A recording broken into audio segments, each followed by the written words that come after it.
Hey guys, Ajax here, and I wanted to share with you something that I built a minute ago for a TV show thing, and then kind of got sidelined with it and forgot about it. And well, I was cleaning stuff out, and I'm like, oh yeah, we got that. I should probably finish that up. If you don't know what these things are, these nail guns, they're Hilti DX600s and 600Ns. They're pretty much like the coolest nail gun money can buy. At least the coolest low velocity nail gun that money can buy. There's high velocity nail guns too, and those are different. But if they use a piston to drive the projectile, it's not projectile, it's the stud into the medium, then it's considered a low velocity, not a high velocity. They don't make high velocities anymore because they were too easy to do bad things with. But yeah, on these, here's a breech face for one. You can see it's a vented cylinder that has a piston assembly. And so it uses a 27 caliber blank. And these use the heaviest 27 caliber blanks, the Hilti, this will even use the purple, the extra heavy loads, the black and purple. So those are level 6 power loads. And you'll notice that they're not, they can't work in any of the other 27 caliber Hilti guns because the other ones are not built strong enough. But if you look at how these work, they're incredibly heavy duty. Here, let me, right? It's got like a cannon style locking breech. And then it has, everything's heavy cast construction. I believe the pistons and the metal in this in the internals is crazy heavy duty. So yeah, they're pretty awesome. They work by, you take them, you push them down, it pushes the piston in, which sets a where'd it go? Here. It has a floating breech that's actually a centerfire breech, and then this is offset. So these are actually centerfire, set up for a centerfire configuration that's on axis with the bore. But this slides back into the housing, at which point the trigger becomes armed, and then you can squeeze it. So what we did on this is we actually got rid of we made a new breech face, right? Here, I'll show you. That took up the slack on the inside. So this is actually just fixed, right? And it's thicker, so it doesn't have to be pushed against the breech face. It's just clearanced, well, head spaced essentially. And that way, once it's loaded, you simply squeeze the clicker and click.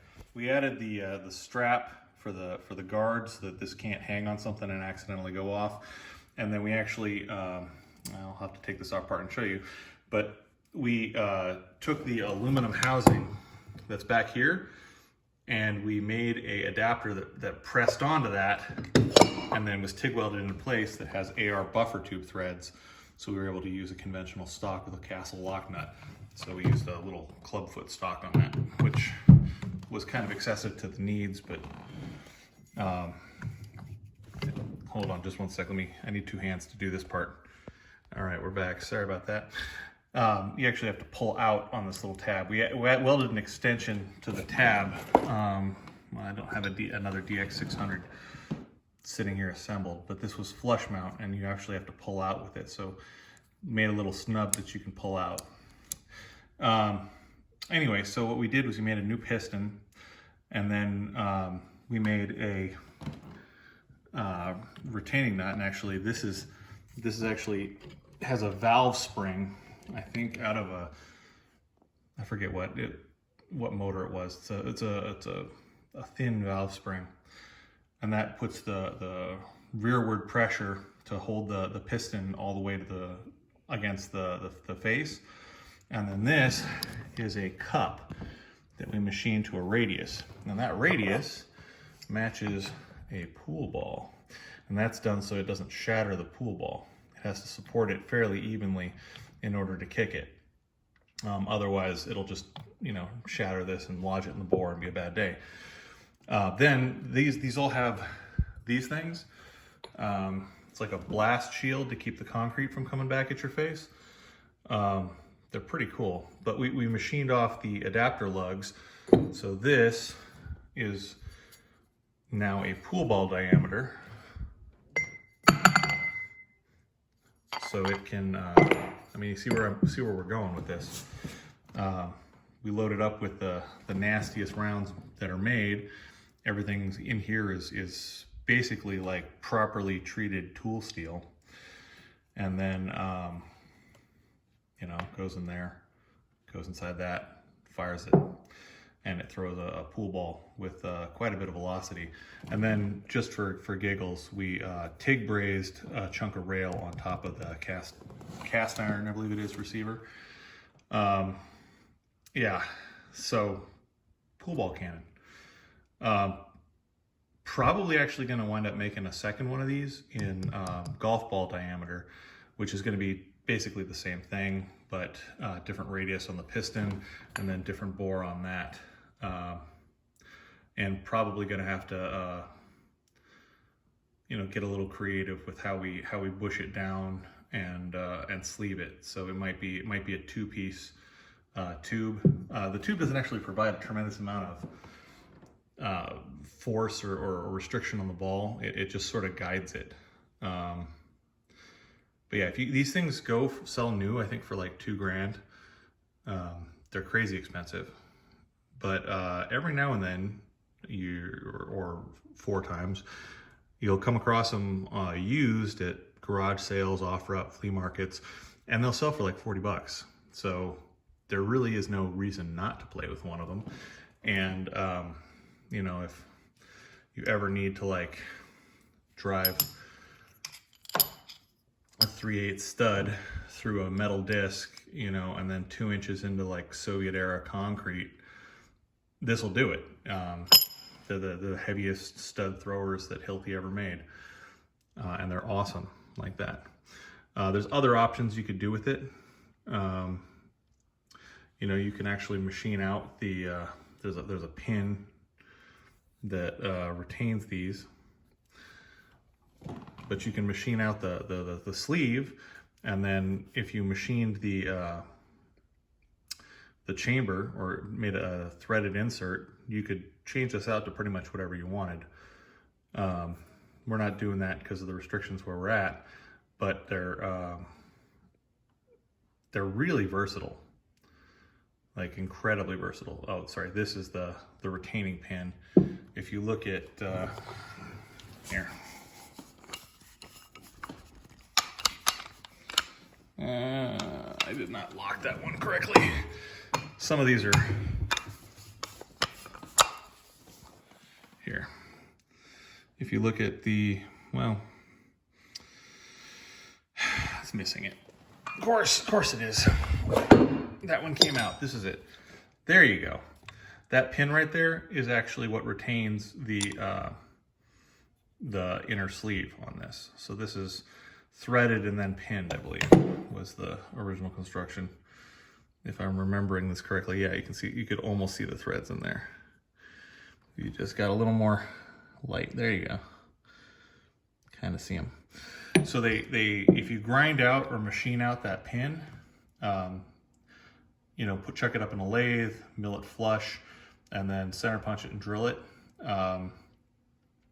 That's the pin. That'll let you unthread the piston assembly and then change it up to whatever you want. It's a pretty cool idea.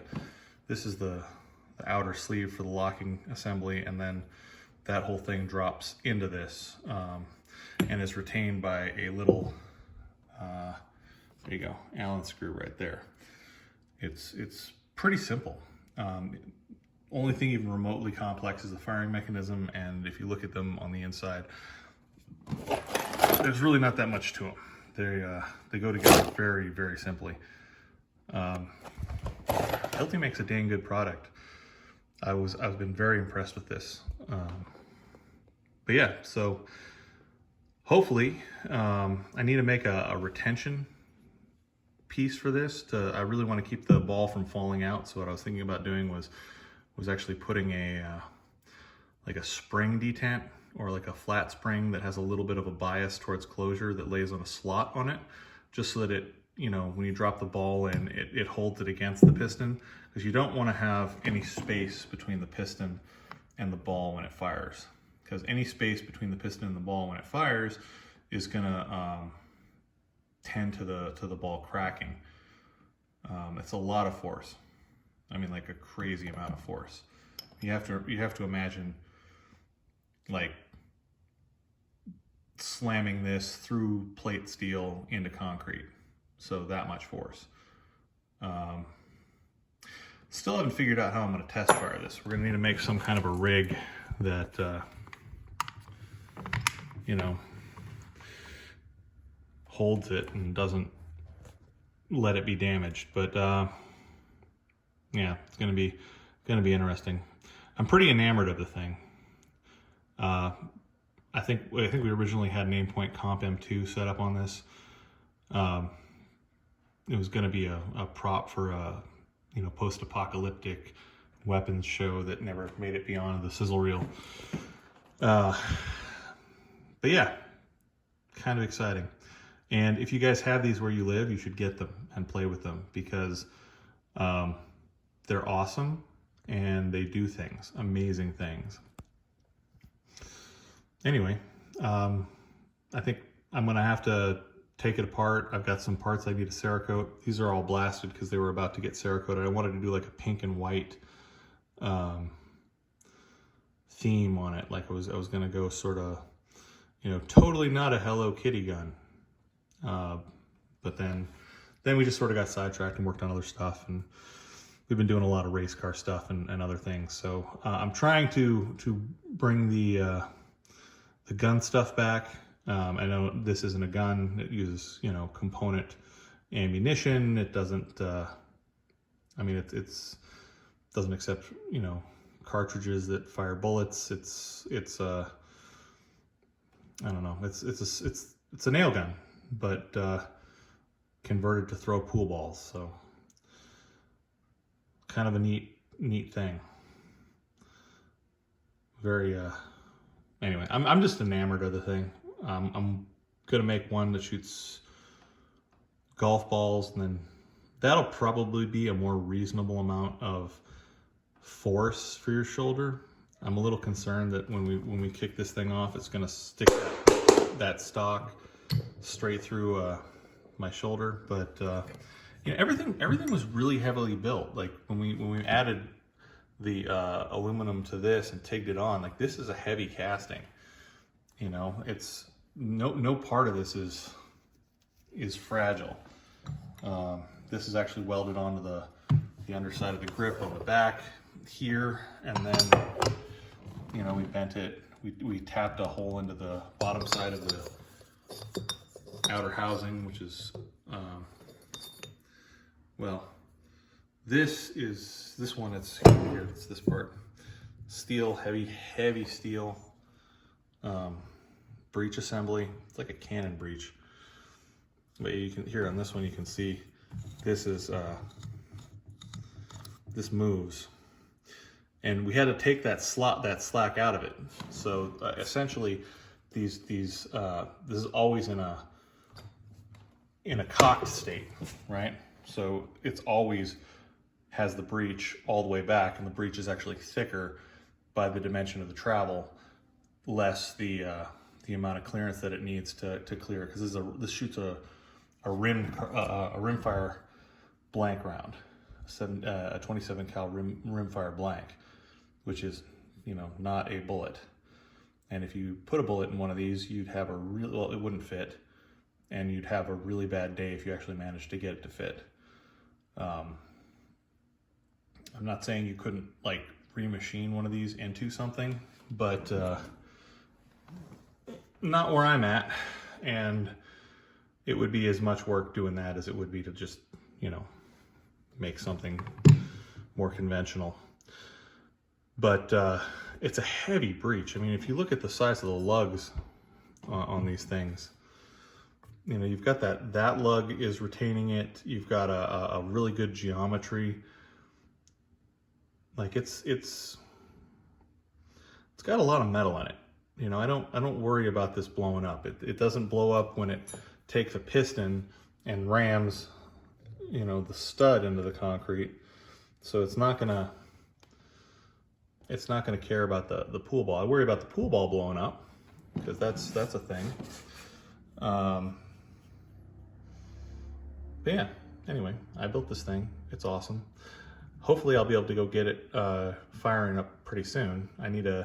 I'd really like to Cerakote it before I shoot it, just because some of these, I'm not sure about these ones, but some of these can be a little caustic. And if you look at the insides of some of these, they get a little corroded over the years. And that's partially due to neglect and improper storage, and partially due to, I think there might be something slightly caustic in the smoke. And I'd rather Cerakote it first and then shoot it. So, but anyway, that's about it. Hope you guys are having a good one, and the other projects are going to come along. While I'm waiting for parts, digging through other stuff and putting an order to the chaos, and you know, trying to figure out where I'm at on all these projects. So hope you enjoyed this one. I'll make more of this when we get it shooting.